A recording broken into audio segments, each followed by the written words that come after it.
नमस्कार संपूर्ण किचन को आपण मानक पुणी थारे बहुत बहुत स्वागत। आजिकल पिला मानक noodles chow mein egg roll street food सब केते पसंद आप तो भलसे जानिथिबे। आ पिला मानक ए अनहेल्दी जिनस खाइबारु रोकिबाकू भी बहुत कष्टकर हो पड़ुची। जदि आमे माने घरे एते सहजरे हेल्दी नूडल्स व चाउमीन बनेकी खाई परिबा बा पिला मानकू देई परिबा ताहले मार्केट रु एते अनहेल्दी जिनस काहे किनी आनिबा जे। तो ताहले चलतु आज आम अटार चाउमीन बनइबा घरे जमी आम मार्केट रू किणी आनी बनाती से प्रोसेस रे पिला मानकू थरे एमती निश्चय बनईकी दिंतु देखिए एत टेस्टी जैसे मैंने जानीपर जे एटा अटारे घरे मामा बनई बोली। तो चलतु डेरी नक रेसिपीटी स्टार्ट करवा। फास्ट आम हेल्दी चाउमीन बनवाई नूडल्स बनवा। तो नूडल्स मुझे अटा नहीं मेजरिंग कप्रे गोटे कप नेली मत टे कम लगिला तो आउ 1/4 कप नहीं गली। आपड़ ये सुजी भी 1/4 कप्र सुजी भी देपारे। तो ये पानी मुझे पानी अल्प अल्प करके पूरा गोटे टाण डो लगेबा जमती आम रुटी डो लगाती सेमती लगेबानी से नरम हुए ये टी आम टाण लगेबा। तो अल्प अल्प कर पानी देवे ना पानिया हो। तो मुझे 2-3 थर टिके टिके पानी देकी दली नेली। एबे जो रहिला ताको पानी दबानी से अटा सहित आम भलसे दली नबा से अटा भी दली हो पानी लगनी। तो देखो मु गोटे कप रु टिके कम पानी नहीं ये अल्प टिके पानी बची जाइए। देखो केते टाण होती हाथ में पूरा छिंडी जाऊँगी आमर डोटा। मुझे जी अटा नहीं तार अधा भाया पानी मत लगिला। तो आपको आम साइड रखा। मुझे गोटे नूडल्स मेकर नहीं आम सेव भी बनाती आउ नूडल्स भी बनई पारिबा। देखो यहाँ मो पितलर ये मो शाशुघर थे तो मुझे आपण मैंने यहाँ फ्लिपकार्ट कि मेसो ऑनलाइन भी शॉपिंग करेंगे स्टील भी मिलूँ। तो मुझे जोटा सरू पतलार पूरा अच्छी होलटा से बनईबी। तो आपको मुझे सेट करदेली। सेट कलापर गोटे ब्रश रे मुझे तेल टिके मारिदेवी रिफाइंड ऑयल मारिदेले कौन हम ना अटाटा चिपकी लगनी आमर चाउमीन मेकर रे। देखो एपटे भी मुझे मारिदेली। मारला आम जो अटा गोली रखी थे डो लगेगी तादेह अल्प नहीं आसबे से आणिकी गोटे गुला करके मेकर भितर पूरेदेवा। पूरे देकी ये टिके हाथ में दाबी दबा दाबी देकी तार लिडटा को एमती बंद करवा। बंद करके पूरा टाइट करके पूरा लिडटा को बंद करदे जहाँद्वारा बिल्कुल भी हलबनी। देखो पूरा टाइट हो गला। आपर जो स्टैंडटा देछि आम एबे ताकू घूरेबा एमती। देखो फास्ट तो सहज होपर जिते अटा सहित ये लगे से टी टाण हुए। तो देखो एपटे आमर नूडल्स स्टार्ट होगा बाहर। तो एमती आम चारिकर को बुलेबा बुलवा भितर देखो केतिकी आमर बाहरी। आपको आप एमती भी बाहर करके भी रखिपारे तापर आम सीझे पार ना एमती कड़ाई डायरेक्ट भी बनई पारे। तो ये मु पानी गरम करने रखी पानी भी गरम हो गलानी से लुण गोटे चामच आउ रिफाइंड ऑयल गोटे चामच पकईकी आम से चाउमीन के एमती कलापर कि लंबा हो गला आम या छुरी रे किंबा कैंची रे एमती काटिदबा।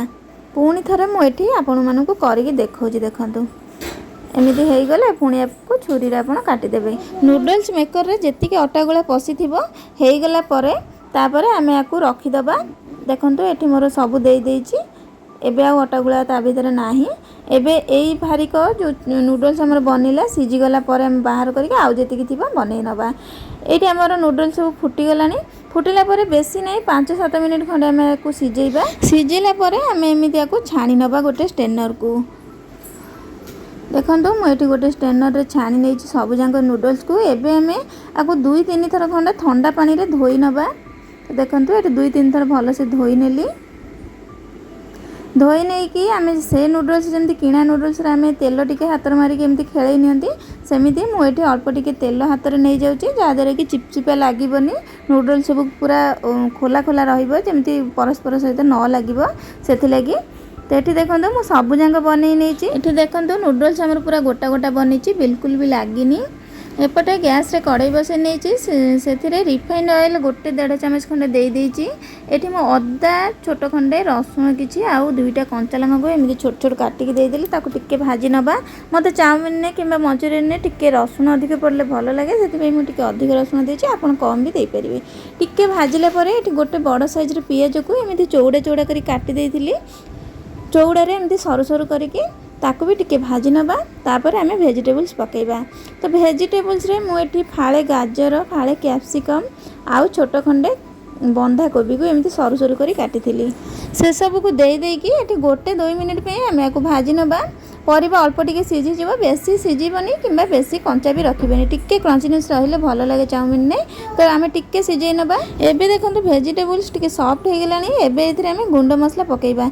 तो एठी स्वाद अनुसार लूण दे देली, अल्प टिके लंका गुंड देइची कहीं कंचा लंका देइथिले। एठी गोलमरीच गुंड गोटे चामच देइची, टिके राग हो जिवो सेते लगे अल्प टिके लंका गुंड देइची। तापरे एठी गोटे चामच सोया सॉस, गोटे चामच चिली सॉस आ 2 चामच मु टमाटो केचप देइची। आ एठी गोटे चामच विनेगर देइची, टिके खट्टापन रहले भल लागे चाउमिन टा।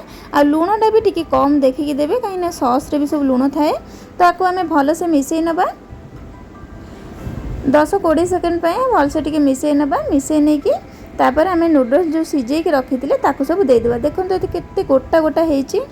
एबे नूडल्स को हमर सॉस रे भले की मिसेई दबा पूरा। भल से मिसेले परे लास्ट रे आपण एठी चाउमिन मसला दे परिबे किंबा मैगी मसला दे परिबे। मु एठी गोटे पैकेट रो मैगी मसला देइची, बहुत बढ़िया टेस्ट आसीबो। आपण पाखरे जदि चाउमिन मसला थिबो भी दे परिबे। ए सब को भल से मिसेई नबा। देखंतु चाउमिन हमर केते टेम्पटिंग लागुची देखिबा को, बिल्कुल भी भांगीनी, गोटा गोटा अछि। आपण बेसी घांटीबेनी नहले भांगी जिवो। तो देखिले तो घरे केते सहज रे हम हेल्दी चाउमिन बनै पाइले आटा रे। तो निश्चय एमती थोड़े बनाते देखिए बहुत ही टेस्टी लगे। जदि आप चाउमिन मेकर नथिबो ताहेले अटा को रुटी भली बेलिकी ताको पानी रे सिझेइकी छुरी रे भी एमती काटिकी बनै परिबे, पिला मानको देई परिबे। ताहेले डेरी काहेकि आज ही बनांतु एई हेल्दी चाउमिन बनेकी पिला मानको दियंतु। आ मार्केट रो चाउमिन किनिक आनिबे भूली जांतु। आ एमिति नूडल्स बनेकी आपण इपी बा मैगी भली भी बनेकी देई परिबे। तो आज पे रहली पुणी देखा गोटे नुआ रेसिपी सहित। नमस्कार, जय जगन्नाथ।